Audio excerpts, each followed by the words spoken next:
नमस्कार मंडळी. आज आपल्याकडे नॉनव्हेजची कुठलीच ऑर्डर नाही, कारण आज गुरुवार आहे. आपण गुरुवारची कुठल्या नॉनव्हेजची ऑर्डर घेत नाही. तर आज आपल्याला घरातली मंडळी वाढदिवस आहे, तुला आपण एक पनीरची स्पेशल भाजी दाखवणार आहे. त्यासाठी व्हिडिओ शॉर्ट पण बघा आणि आपल्या यूट्यूब चॅनलवर तुम्ही नवीन असाल तर सबस्क्राईब करा आणि व्हिडिओ आवडल्यास नक्की लाईक करा. या डिशचं नाव मी सगळ्यात शेवटी सांगणार आहे, तर व्हिडिओ शॉर्ट पण बघा. अशा प्रकारे मलाई दही घ्यायचं आहे आणि त्यामध्ये सांगितल्याप्रमाणे सगळे पदार्थ टाकून घ्यायचे आहेत.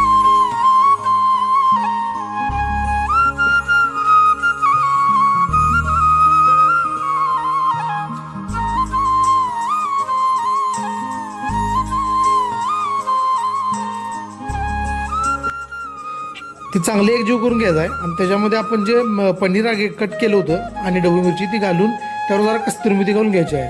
त्यानंतर चांगलं तेल गरम झाल्यानंतर त्यात बारीक केलेलं लसूण आणि अद्रक घालून घ्यायचं आहे आणि मिरच्या पण घालायच्या आहेत. त्यानंतर त्याच्यामध्ये कांदा आणि टोमॅटो घालायचा आहे. ते चांगलं शिजल्यानंतर त्याच्यामध्ये जरासं बुक्का घालून आपण जे मॅरिनेट केलेलं जे पनीर होतं ते घालून घ्यायचं आहे. त्यानंतर जो स्पेशल मसाला आहे त्याचं नाव आहे पनीर टिक्का मसाला, ते आपण घालून घेतला आहे आणि ते चांगलं एक थोडा वेळ शिजवून घ्यायचा आहे. त्याच्यानंतर मग यामध्ये बटर घालायचं आहे. अशा प्रकारे आपली तयार आहे पनीर टिक्का मसाला रेसिपी. धन्यवाद.